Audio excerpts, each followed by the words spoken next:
Assalamualaikum anak soleh dan soleha. Bagaimana kabarnya setelah libur? Semoga selalu sehat dan masih semangat walau belajar dari rumah. Nah, hari ini kita belajar tematik. Tema 2B, bermain di lingkunganku. Subtema 4, bermain di tempat wisata. Pembelajaran 1. Nah, sebelum kita memulai pembelajaran, terlebih dahulu kita berdoa. Sikap berdoa, tangan diangkat, kepala ditundukkan. Berdoa dengan khusyuk.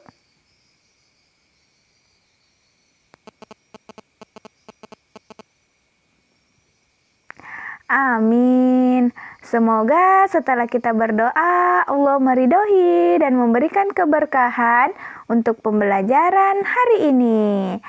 Nah,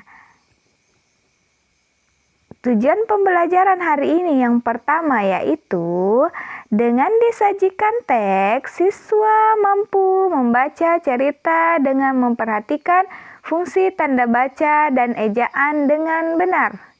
Yang kedua, dengan diberikan soal cerita, siswa mampu menentukan pembagian bilangan 1, menentukan pembagian bilangan yang sama, menyelesaikan soal cerita pembagian dengan benar. Nah, yang ketiga, dengan diberikan contoh gambar, siswa dapat mengidentifikasi bahan alam yang dapat digunakan untuk karya seni serta membuat karya dari bahan alam berupa daun kering dan dengan baik. Nah, selain bermain di rumah dan di sekolah, ternyata Nina juga suka bermain di tempat wisata. Yang di mana ya yang dimaksud tempat wisata? Nah, tempat wisata itu ada banyak, yaitu salah satunya tempat wisata kebun binatang. Nah, ayo membaca. Ayo, bacalah cerita Tony saat berkunjung ke kebun binatang. Berikut, perhatikan pula tanda baca yang ada di dalam bacaan tersebut. Kita baca bersama ya, cerita berkunjung ke kebun binatang. Oke, kita mulai. Pada hari Sabtu, Tony dan teman-teman sekelasnya berkunjung ke kebun binatang. Mereka didampingi oleh Pak Guru. Hari itu sangat panas. Tony mengajak Adi membeli minuman dingin yang dijual di sana. Setelah itu, mereka masuk ke dalam area kebun hewan. Mereka melihat berbagai binatang. Mereka mendengarkan penjelasan Pak Guru tentang hewan-hewan yang ada di sana. Setelah acara kunjungan selesai, mereka bersiap untuk pulang. Tony dan teman-temannya merasa senang karena mereka mendapat pengetahuan baru. Nah, ternyata di dalam cerita tersebut terdapat tanda baca dan ejaan berupa tanda koma dan huruf kapital. Yang mana ya yang dimaksud tanda koma dan huruf kapital? Oke, kita lihat penjelasan Ustazah berikut.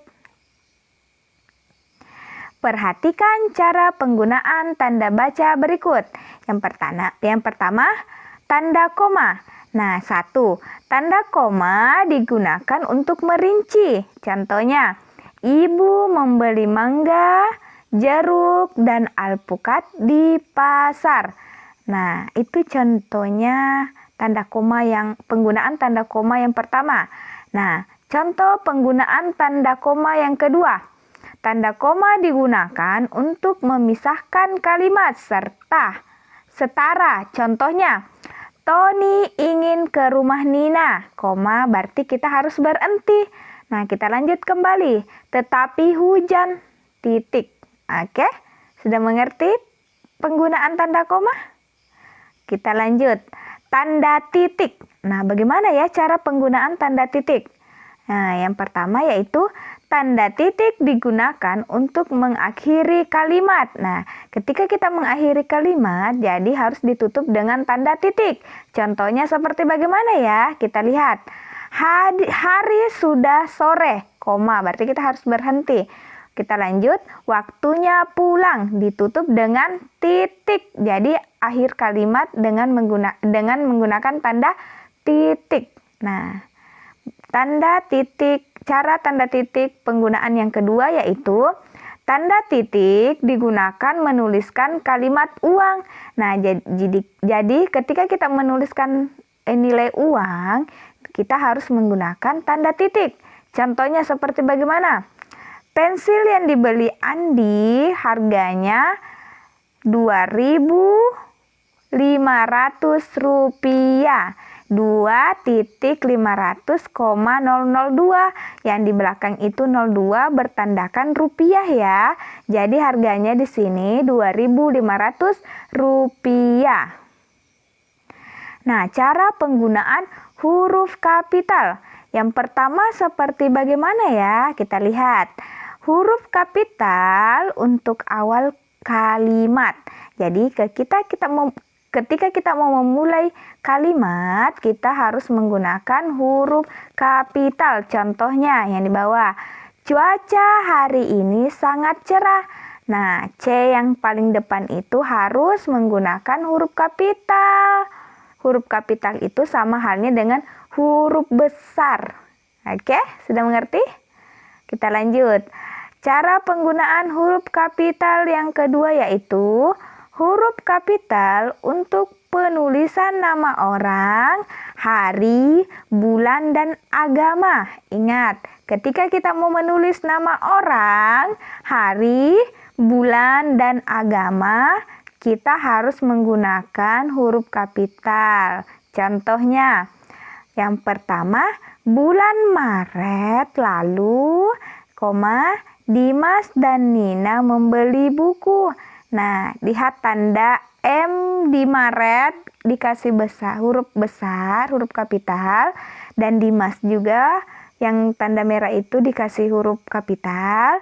Dan Nina itu juga kan nama orang, jadi harus menggunakan huruf kapital. Nah, seperti itu ya penggunaan huruf kapital di nama bulan dan nama orang. Contoh yang kedua, hari ini adalah hari Jumat, itu nama hari.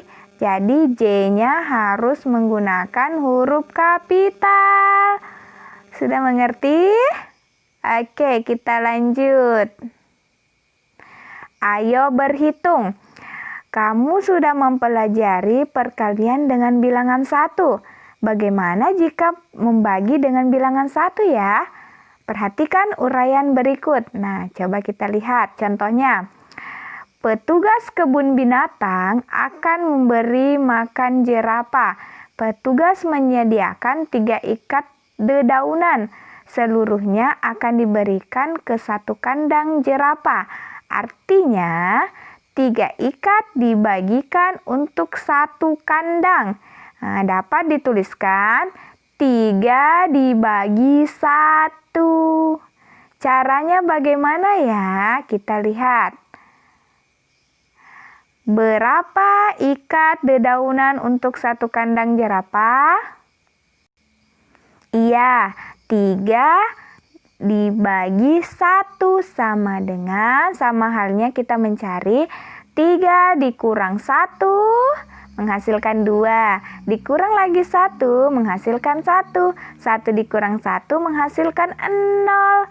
Jadi ada 3 kali pengurangan. Hasilnya 3 dibagi 1 sama dengan 3. Jadi ketika kita membagi bilangan berapapun dibagi dengan 1, hasilnya itu bilangan sendiri. Contohnya 3 dibagi 1 tetap hasilnya 3. Sudah mengerti? Nah, kita lanjut. Sekarang bagaimana jika membagi dengan bilangan yang sama? Perhatikan uraian berikut, bilangan yang sama ya. Nah, ada 4 keranjang rumput. Rumput itu akan dibagikan kepada 4 kandang rusa sama banyak. Nah, bentuk pengurangannya berulang yaitu 4 dikurang 4 sama dengan 0. Ada 1 kali pengurangan sampai habis. Artinya 4 dibagi 4 sama dengan 0. Nah, hasil pembagian satu bilangan dengan bilangan yang sama adalah 1. Jadi ketika kita menemukan nanti pembagian yang sama, pasti hasilnya tetap 1. Contohnya, 3 dibagi 3 hasilnya 1. 5 dibagi 5 hasilnya 1. Ketika sama pembaginya, hasilnya tetap 1. Oke, sudah mengerti penjelasan Ustazah? Baiklah, Ustazah lanjut ya.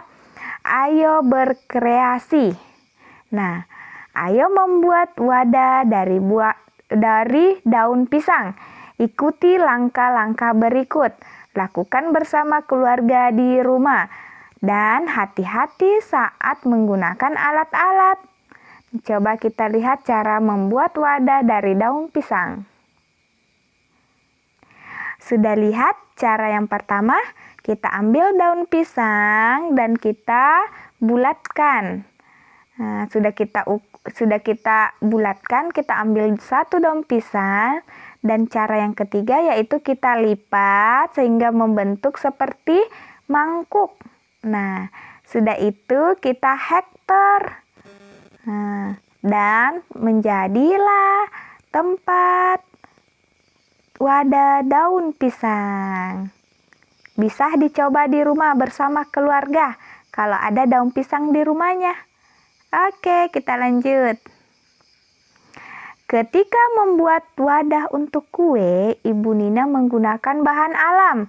Bahan alam dapat digunakan untuk membuat prakarya.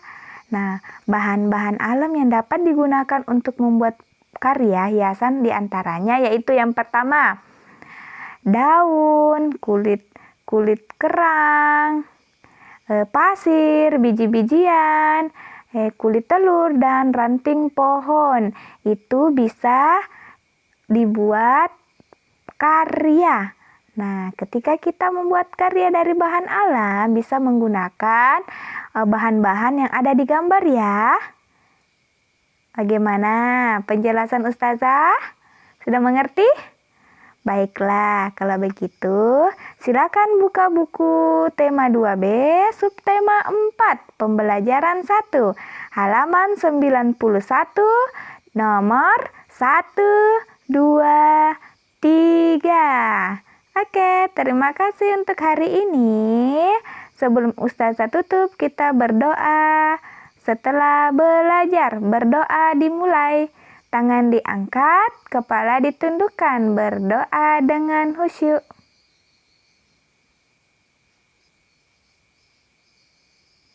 Amin. Terima kasih untuk hari ini. Jangan lupa sholat, membantu orang tua di rumah, belajar dan membaca jilid. Wassalamualaikum warahmatullahi wabarakatuh.